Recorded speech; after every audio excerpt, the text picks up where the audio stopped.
Her true story from Michigan. My daughter-in-law said I was just extra baggage age after my surgery, so I recovered quietly and sold the condo. Mama, could you not walk around so much? I just cleaned the floors. I stopped mid-step in the hallway.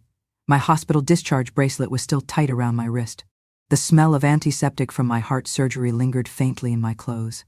I blinked, startled, not by what she said, but by how she said it.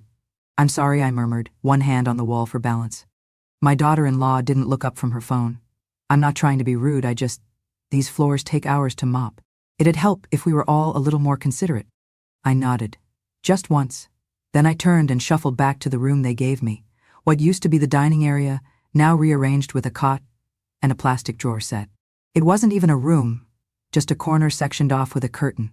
The thermostat was broken on this side of the condo, and at night, the cold clung to my bones like regret. That exchange happened 3 days after I came home from the hospital. Triple bypass. The doctors said I was lucky. They said recovery would take time, rest, and care. Care. That word meant something very different in this household. Once upon a time, I thought I was giving them everything. I had quietly bought this condo 10 years ago, planning to surprise my son and his wife with the deed on their 5th wedding anniversary. I wanted to give them a future, a foundation. I even renovated the kitchen myself with what was left of my pension, picking out countertops I thought she'd like. But before I could gift it, my health collapsed. I fainted in my backyard one afternoon, and the next thing I knew, I was in a hospital bed with tubes in my chest, and my son staring at me like I was an obligation. They brought me home because the doctors insisted I not be left alone. And so, they moved me in. Not because they wanted me, but because they didn't want the guilt if I died alone. At first I tried to be helpful. I folded laundry from my cot. I offered to cook, was told no. I tried washing dishes, told I might drop and break something. I took short walks in the morning until I heard her tell a friend on the phone. She paces around like a ghost. It's creepy. I tried to disappear after that, but I couldn't disappear enough. That's when I started noticing how they spoke to me, as if I wasn't a person, but a problem. A stain they couldn't scrub out of their picture-perfect life. She just sits there. I overheard her say one night, "It's like having a toddler and a ghost rolled into one. And she doesn't even pay rent." My son didn't say anything. Silence is agreement. I kept that sentence with me like a prayer. I held it close when the nights were long, and the cold settled deep into my surgery scars. They thought I was a burden, an extra mouth, a mistake they were too polite to kick out. What they didn't know. This home, this 3-bedroom condo in a quiet Michigan neighborhood with lake access and cherry trees, still had my name on the deed. Sole owner, Evelyn M. Parker. They never asked. They assumed. I suppose they thought I'd signed it over years ago. I didn't. I couldn't. Something in me, some old whisper of survival, told me to wait, just in case. And now, as I limped through the days, careful not to make noise, careful not to mess up the floors, I started paying attention. I started listening to what they thought I couldn't hear. One morning, I was pouring myself a glass of water, slowly, carefully, when my daughter-in-law walked in and froze. "Oh," she said flatly, "I thought you were still sleeping. I wasn't supposed to be awake. I wasn't supposed to be standing. I wasn't supposed to be here." That's when I realized I wasn't a person to them. I was background noise, furniture, luggage from a trip no one remembered taking, a parasite in my own home. But I smiled anyway. "I'll be out of your way in a second," I said, moving slower than ever. And that's when she muttered it under her breath, just loud enough. "Extra baggage." I held the glass tighter. She left the room. I stood there for a long time, staring out the kitchen window. The trees outside were bare. Winter was coming. And so was something else. They thought I had no power left. They thought I had no money, no spine, no voice. But they forgot something vital. I had the deed. And I was no one's baggage. I came back from a doctor's follow-up one Tuesday morning to find my bedding rolled up, my oxygen monitor unplugged, and my belongings stacked in a neat little pile next to the coat closet. At first, I thought they were cleaning. Then I saw the air mattress, inflated, laid out flat, right next to the washer and dryer. "Hey, Mama," my daughter-in-law said, walking in with a tray of tea. "Quick update, we're just reorganizing the rooms a little. My mom's flying in from Arizona for a few weeks. You know how she hates the cold and her knees can't handle stairs, so we figured it'd be easier for her to take your room." My room? She meant the room I'd been staying in since my heart surgery, the one with a door and a window and a heater that actually worked. Now, apparently, it belonged to someone else. I didn't ask questions. I didn't argue. I just nodded like I always did. But don't worry, she added, placing the tray on the kitchen counter. We made it nice and cozy in there. There's a nightlight and everything. There, of course, meant the laundry room. Technically, it was more of a utility closet. No windows, no closet, just linoleum flooring, exposed pipes, and the steady, soul-crushing rhythm of the washer's spin cycle. I was 72 years old, recovering from open-heart surgery, and I was being asked to live in a room where people kept mop buckets. I stepped inside, cautiously. The air smelled like detergent and mold. The mattress barely fit between the machines and the wall. I touched the blanket folded neatly on top. It was mine, the one I'd brought from my old house. Thin, faded, frayed at the edges. Not even good enough for guests. The first night, the dryer rattled so hard I thought it might collapse. The walls vibrated with every load of towels. I barely slept, my chest aching from the pressure and the cold. Nobody checked on me. No one asked if I was adjusting. They were too busy doting on her mother. Donna, that was her name. Dawn arrived 2 days later with 2 matching suitcases and a silk scarf tied around her neck. She smiled, handed me a bag of almonds, and said, "You must be Evelyn. I've heard so much." I wasn't sure if that was a good thing or not. They gave Donna the guest room with the en-suite bathroom, brought her tea every evening, asked for her opinion on throw pillows and pasta sauces. When she coughed, they ran for thermometers. When I coughed, they turned up the TV. I watched it all in silence. From my corner of the house, past the kitchen, behind the hallway closet, I watched a woman walk into my home and take my place, not just in the room, but in the family. They called her Mama D. My son called her Ma. He used to call me Mom. Now, he mostly just said, "Could you? Could you close the door? Could you not be here right now? Could you move that laundry basket?" It wasn't just what they said. It was how they looked at me, like I was a remnant from a former life they were too ashamed to acknowledge. Something worn out, awkward, too stubborn to throw away but too inconvenient to keep around. I began keeping a notebook. At first it was just to pass the time, something to do between naps and blood pressure readings. But soon it became something else. I started writing down every comment, every slight, every sideways glance or offhand joke made at my expense. She keeps milk in the back of the fridge like we don't have a system. She wore the same sweater 3 days in a row.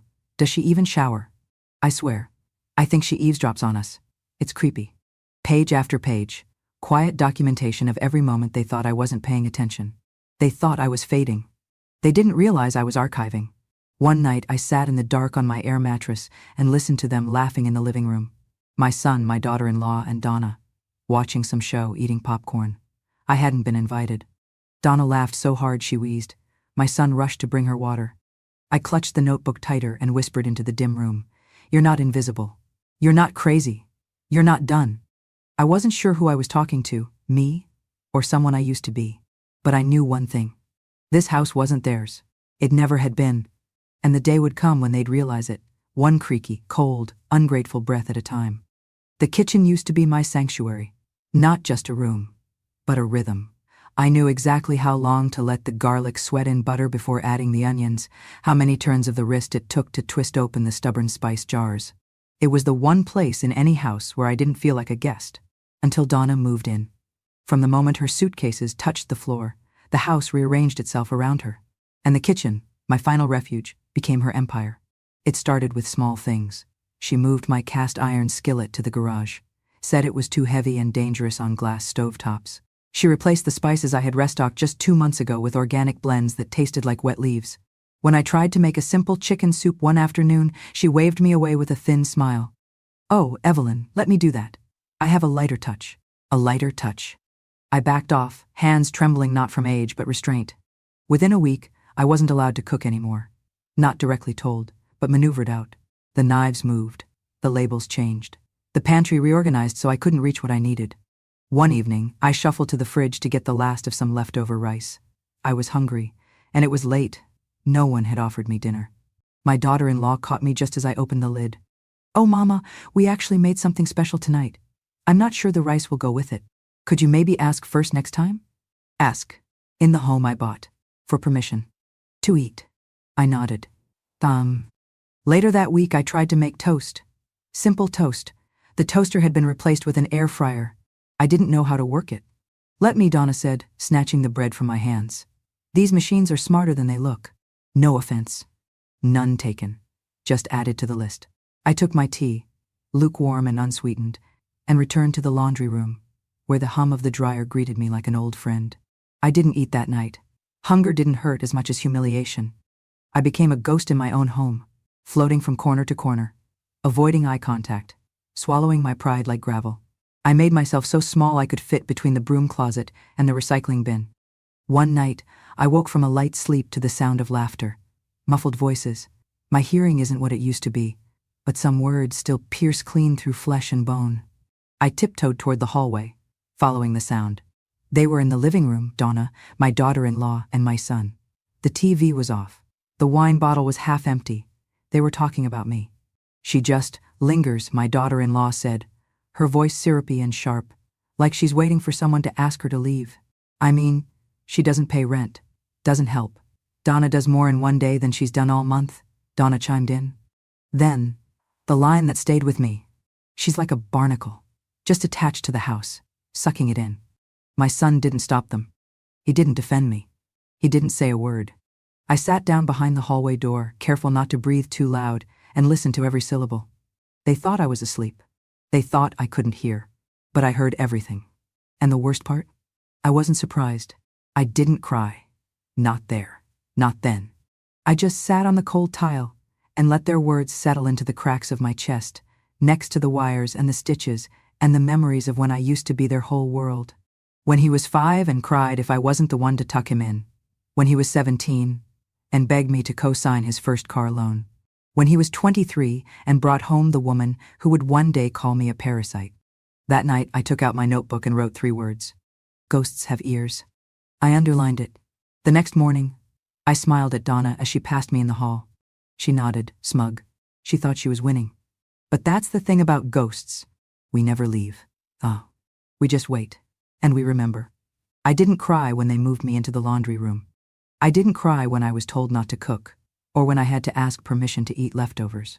But that night, lying on an air mattress beside the dryer, chest still raw from surgery, heart pounding not from pain, but from something colder, I came close. It had been 3 weeks since my operation. Triple bypass. My chest bore the long, angry scar of it. Every breath reminded me I was still alive, which, in this house, felt more and more like a problem. I did everything I was told, took my medications on time, didn't complain, kept quiet. But still, the air shifted whenever I walked into a room. They'd fall silent, avert their eyes, or, worse, pretend I wasn't there at all. One evening, I overheard Donna call the clinic to book an appointment for my daughter-in-law. She has a bit of a sore throat, Donna said. We'd like the private room if possible. And that new specialist, what's her name? Yes, Dr. Monroe. The same Dr. Monroe who used to be my cardiologist. Nobody had offered to call her for me after my surgery. When I'd asked for help changing my dressing one day, my daughter-in-law glanced at the clock and said, "Oh shoot, I have a Zoom meeting. Can it wait?" Donna was out getting her nails done. My son was golfing. So I did it myself. Bent awkwardly over the bathroom sink, tape in one hand, gauze in the other, sweat dripping down my neck, heart racing from the strain. I nearly passed out. But I didn't tell anyone. They wouldn't have noticed anyway. The house had grown colder since the operation, not just in temperature, but in temperature of tone. My presence was like a slow leak, not dangerous enough to fix, just annoying enough to avoid. Until the night I truly heard what they thought of me. It was nearly midnight. I'd gotten up to sip water. The hallway light was off, but voices echoed from the living room. Low, careless. "She's not going to last much longer," my daughter-in-law whispered. I froze. "Babe," my son replied, half asleep. "Don't say that." "I'm just being honest," she said, her voice sharper now. "She's declining. And when she's gone, the condo is ours." There was a pause. Not silence. Just agreement dressed in hesitation. "I mean, legally, right?" She pressed. "She never signed it over. But she doesn't have a will. So we inherit. Automatically." He didn't respond right away. Just sighed. "Yeah, I guess." I pressed my back to the wall. They weren't waiting for me to recover. They were waiting for me to die. The water glass trembled in my hand, but I didn't drop it. I made no sound, just turned around, step by aching step, and returned to the room that wasn't a room, where I stared up at the ceiling and felt something inside me turn solid. They thought I was weak. They thought I was done. They thought I had no plan, no power, no idea. They were wrong. The next morning, while they were out shopping for throw pillows, I hobbled to the far end of the condo, back to the hallway closet where they'd stored my things. Tucked beneath a box of Christmas lights and an old waffle iron was a metal filing box I hadn't opened in years. I dusted it off. Inside, insurance papers, letters from my late husband, and there, in a plastic sleeve, folded but intact, the deed, clear as day. Owner of record, Evelyn M. Parker. No co-signers, no transfers, no liens. They had never asked, never cared to check. They assumed, as people often do when dealing with the elderly, that I was forgetful, that I had no memory, that my generosity was blind and my boundaries long eroded. But I remembered everything. I remembered the lawyer I'd used, the fees I paid, the day I walked out of the county office with my name etched in black ink. I stared at the paper for a long while. Then I folded it back and placed it carefully in a new envelope, one that I labeled, in crisp handwriting, to be opened in the event of disrespect. Later that week, I watched them toast to new beginnings with Donna in the living room. I sat quietly in the corner, sipping my weak tea. I didn't smile. I didn't speak. I just stared through them and thought, you want this house. You'll have to earn it. And you've already failed the test. The paper was smooth beneath my fingers, too pristine for what it held. That morning, I sat at the edge of my mattress in the laundry room, the metal filing box open in front of me, the deed unfolded with quiet reverence. It felt like holding my younger self in my hands. I hadn't seen this document in over a decade. I hadn't needed to. Because I remembered.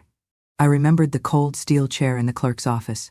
I remembered the notary who shook my hand and said, "It's all yours now, ma'am." I remembered how proud I felt walking out into the autumn air, knowing I had secured something lasting for my son, a home, a future. But I had never signed it over. Not officially. The paper said so in plain type. Owner, Evelyn M. Parker. Sole proprietor. No co-owner, no joint tenancy, no transfer of title. They didn't know, or maybe they assumed the paper had changed with the years, that generosity would somehow sign its name in ink. They thought I'd forgotten. They thought I was just an old woman living on borrowed time. They didn't realize I had never borrowed a thing in my life. Everything I had, I earned, with sweat, sacrifice, and silence. And now, I held the last piece of leverage I would ever need. I tucked the deed into a folder and placed it beneath my pillow, then waited until the house emptied for the day, my son at work, my daughter-in-law at brunch, Donna at her weekly hair appointment. I used that rare silence to do something I should have done years ago. I picked up the phone and dialed a number I hadn't called since my husband passed. Franklin Law Group, a young voice answered. "Is Walter still there?" I asked. There was a pause. "Walter Franklin?" "Yes." He's retired, but wait, are you Evelyn?" "Yes." Another pause. Then, "He left a note on his file for you. Said if you ever called, we were to patch you through to his personal number." A click, then a long ring. And finally the voice I remembered, slower now, raspier, but unmistakable. "Well, I'll be," he said. "Evelyn Parker. I was just wondering when you'd finally get tired of being quiet." I smiled, but not with my mouth. "I'm ready to make some changes," I said. Over the next hour, we spoke in detail. He remembered everything, my late husband's will, the purchase of the condo, even the clause I insisted on back then, sole ownership with retained right of survivorship, unless otherwise assigned. He chuckled. "Smartest thing you ever did was keep it in your name." "I need to revise my will," I said. "Got a pen?" he replied. That night, while the family gathered to watch a movie I wasn't invited to, I sat in the laundry room drafting a new will. Walter emailed the paperwork. I printed it at the FedEx down the street the next morning, taking a slow walk through the frost-bitten sidewalks of Michigan like I was 20 years younger. The new will was simple. In the event of my death, the condo was to be donated to a local women's shelter for single mothers rebuilding their lives. All remaining assets, including my pension, jewelry, and savings, were to go to 2 charities I had supported for years. My son and his wife were to receive nothing, not out of spite, but out of clarity. They had made their feelings toward me abundantly clear. They had treated me as a burden, and so I lifted that burden from their lives by removing myself and the benefits that came with me. Walter said he'd send a notary to the house for signatures. I told him not to worry. I had 2 old friends at the senior center who owed me a favor. Witnesses were no problem. That night, as I slid the signed will back into the same filing box where I'd found the deed, I felt something I hadn't felt in years. Control. Not the kind that screams, not the kind that threatens, The kind that sits in silence in the still hours of the night, knowing it no longer owes anyone anything. They still thought I was sleeping all day. They still thought I was waiting for death. But I was wide awake, and I was planning. Some betrayals don't come with shouting. They arrive in whispers, behind closed doors, or through half-heard phone calls at the wrong, or perhaps perfectly right, time. It was early afternoon, the day after I signed my revised will. I had come back from a walk, slow, deliberate, a ritual now. My legs were stronger, my heart more stable, but I kept my fragility visible. It gave them comfort to think I was fading. As I reached the hallway, I heard my son's voice. He was in the kitchen, pacing. He always paced when he lied. "Yeah," I checked, he said. "No, it's still in her name. But look, the bank said we could move forward if we had a signature. Doesn't have to be notarized." A pause. "Then she's old, man. She won't know. Hell, I could sign for her. Her handwriting's like chicken scratch anyway." I stopped breathing. Every word after that felt like glass. "I know it's fraud, technically," he said with a laugh. "But it's not like she's gonna sue us. She can't even open a PDF." Silence on the other end. Then my son again. "We need the loan.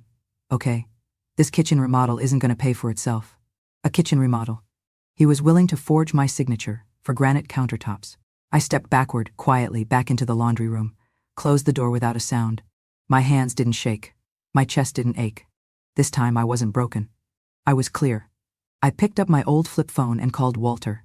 "They're trying to take a loan out on the condo," I said. There was no shock in his voice, only readiness. "Do you want to sell?" "Yes," I said. "Immediately." He paused. "You sure?" I gave them my health, my money, my silence. I am done giving. By nightfall, the listing paperwork was in my email. Walter already had a buyer lined up, an old client, a widow looking to move closer to her daughter. Cash offer. No inspection required. I printed it at the library, signed it at a cafe 3 blocks away. Walter handled the rest. We set the closing date for 10 days later. 10 days. 10 days to remain invisible. 10 days to keep breathing like a ghost. Each morning I smiled when they ignored me. Each evening I listened to Donna and my daughter-in-law talk about the dream backsplash and double ovens. They had no idea I had already sold the floor under their feet. In the meantime, I revised the will one final time, added a clause to have the proceeds from the condo divided between the women's shelter and the hospice that cared for my sister before she passed. I kept every paper in that metal filing box under my mattress, taped a note to the inside lid. If found, assume the owner knew exactly what she was doing. The morning of the closing, I rose earlier than usual. I dressed in my best, a navy coat I hadn't worn in years, my mother's brooch pinned just above my heart. I made coffee. I didn't drink it. I just waited. At 9:45 a.m., a knock at the door. My son answered. "Yeah." "Evelyn Parker?" the woman asked, holding a clipboard. He hesitated. "That's my mother." She smiled at me over his shoulder. "Ready to go, Mrs. Parker?" I nodded, took one last look around the condo, the kitchen I had designed, the hallway I had walked with trembling legs, the walls that heard my silence. I walked out without a word. The sale took less than 30 minutes. I signed. She wired the money. Walter hugged me, careful of my ribs. "Want me to tell them?" he asked. "No," I said. "Let the house do it." Back home, I didn't go inside. I didn't need to. I left the key with the notary and a single envelope taped to the front door. They would find it eventually. Inside, a copy of the deed transfer, the final will, and a handwritten note. This home belonged to me, not just on paper, but in memory, in sacrifice, in silence. You were never the heirs. You were just the tenants, and the lease has expired. That night, I checked into a private care facility Walter recommended, quiet with gardens and books, and no spin cycle humming in my ear. For the first time in months, I slept without flinching. And I dreamed not of revenge, but of space. The kind of space only freedom can buy. The morning they planned to visit the bank with forged paperwork was the same morning I left without saying goodbye. They had no idea I knew. No idea I had already sold the home they thought they could steal. At 6 a.m., I slipped on my navy coat, the same one I wore the day I closed the deal, and packed the last of my belongings into 2 suitcases. Nothing extravagant, just the essentials. My notebooks, my photos, my dignity. By 6:30, a discreet moving company I'd hired arrived, 2 kind young men who didn't ask questions. I pointed only to the items I had purchased myself, my books, my tea kettle, a few antique frames. The rest I left behind, like shedding old skin. By 7:15, everything I wanted was loaded into their van.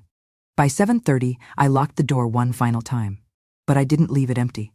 On the kitchen table, where they often laughed and drank wine without me, I placed a wooden box, polished, unlocked, and carefully centered beneath the overhead light. Inside it were 3 things. 1. A copy of the signed and sealed purchase agreement. 2. The wire confirmation that the sale had closed. 3. A copy of my new will, cold, unambiguous, legally binding. And on top, folded with precision, a single sheet of notepaper. I wrote in my cleanest, calmest handwriting. You had a home because I gave it. Now you have a lesson because you took too much. Evelyn M. Parker. No threats. No accusations. Just the truth. At 8 a.m., the car Walter had arranged pulled up to the curb. Ready, Mrs. Parker? The driver asked, holding the door. I took one last look at the building. The place where I once planned surprise gifts and homemade dinners. The place where I was reduced to whispers and empty plates. Then I got in. The assisted living residence wasn't some dreary institution. It was a dignified, sunlit campus overlooking a quiet pond, filled with lilies and geese. I had paid for 2 years in full, using a portion of the condo sale. The rest, as Walter ensured, was already moving into the charities I named. I was greeted with chamomile tea and a clean, heated room. They had my name on the door. Not Mama. Not extra baggage. Evelyn M. Parker. By noon, I was unpacked. By evening, I was reading again, something I hadn't done in months. Back at the condo, they were likely walking in, expecting keys, expecting control. Instead, they'd find a table with nothing left around it.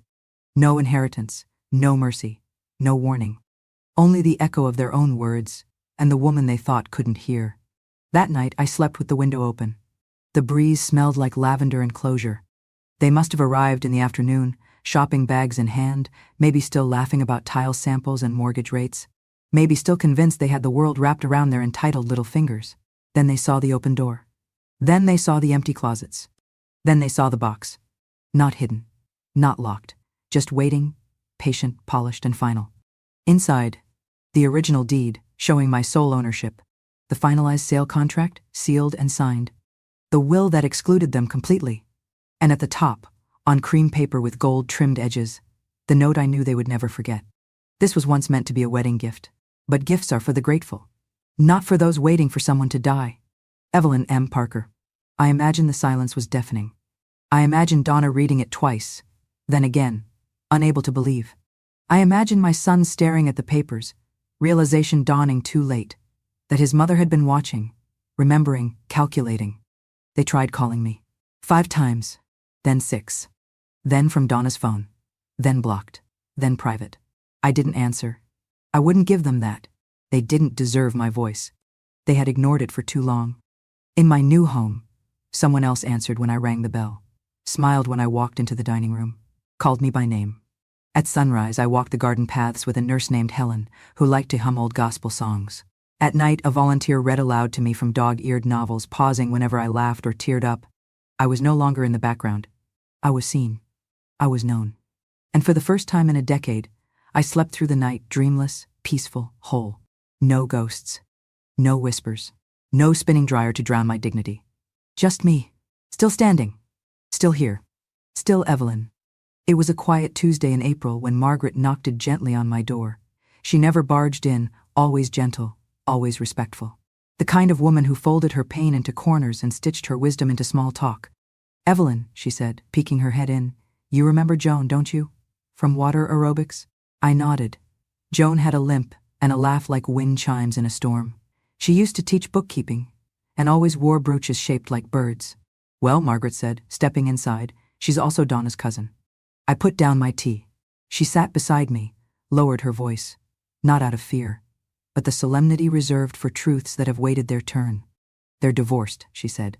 Donna and your son. I didn't flinch. 3 months after you left. Apparently things fell apart fast. I said nothing. Margaret took my silence as an invitation to continue. She always did. Joan said the day your son came home and saw that box on the table, he didn't yell, didn't throw things. He just sat down on the floor like a boy who lost his shoes in a flood. Donna cried. Real, ugly cried. Not because she was sorry, but because the house was gone. The dream kitchen. The inheritance. The easy life. I stirred my tea. quietly. Margaret leaned closer. He tried to save it, tried to get her to stay. But you know what she said? I looked up, mildly curious. She said, "You let her rot. What else do you let happen under your nose?" That made me blink. Once. Turns out, Margaret added, Donna didn't like poor men. She liked inherited wealth. When that disappeared, so did the patience. I pressed my fingers together. Let the warmth of the cup anchor me. She moved back to Arizona, Margaret said. Left him with debt and the kind of reputation a man can't polish. Joan said he's living in a studio apartment now. No car, no Donna, and no mama to fix it. I let out a breath I hadn't known I'd been holding. It didn't feel like relief. It felt like truth finally sitting down beside me. He deserves better, I said quietly. Margaret raised an eyebrow. After what he let happen. I shook my head. Not from me, but from himself. Maybe now he'll grow into the kind of man he once promised he'd be. Margaret looked at me long, then patted my knee. You're better than I am. I would have danced the day he lost her. I smiled softly. Not kindly, just honestly.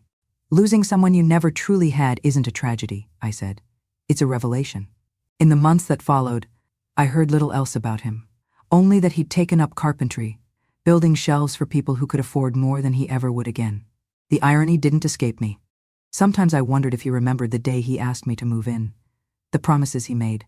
You'll have your own space, Mom. We'll take care of you. This is your home too. Sometimes I wondered if those promises were ever real, or just words people say to old women when they need her signature. But I didn't dwell. Instead, I kept walking the gardens each morning, kept showing up to book club, where we debated Tolstoy like the world hadn't betrayed us, kept receiving postcards from the charities I donated to, the ones who named a reading room after me. No plaque could replace a son. But it didn't need to. Because peace doesn't always come in the shape of reconciliation. Sometimes it comes as a closed door, with no one knocking from the other side. And sometimes, that's enough. Have you ever felt invisible? Not because you were quiet, but because they chose not to see you. Have you ever stood in a room full of your own family and felt like a stranger? Like furniture they no longer noticed? Or worse, an object they wanted out of the way? Have you ever been called a burden? Not in words they'd say to your face, but in the glances, in the closed doors, in the way your name was suddenly her, or she, or just a sigh. Have you ever been made to feel like your time had passed, that your life had peaked decades ago, and now you were just something to manage, to tolerate, to hide away in the corner of a house you paid for? Let me tell you something, sweetheart. If you felt that way, you are not alone, because the world has a cruel habit of forgetting the hands that built it.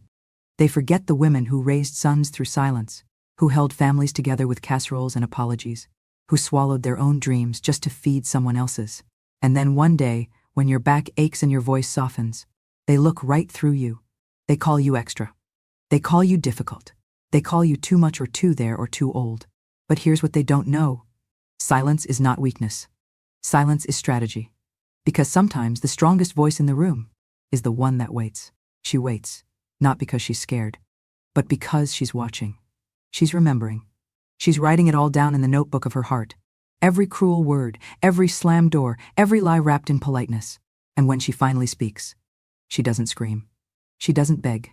She doesn't ask for permission. She simply acts. With precision. With truth.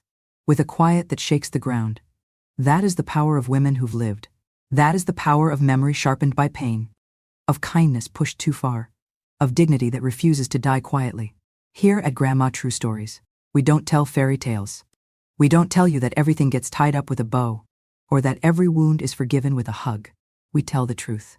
We tell the stories of grandmothers who were dismissed, until the day they stood up and changed the ending. We tell the stories of silent revenge and overdue justice, of betrayal and memory, of sacrifices made and never acknowledged, until now. These aren't just stories. They are warnings. They are reminders. They are revolutions in whispers. And to those who still think age makes us irrelevant, let me say this plain and clear. Revenge has no expiration date, so if you've ever been made to feel invisible, if your hands still remember the shape of heartbreak, if your silence was mistaken for surrender, then you've come to the right place. Subscribe to Grandma True Stories, because here we don't fade, we rise.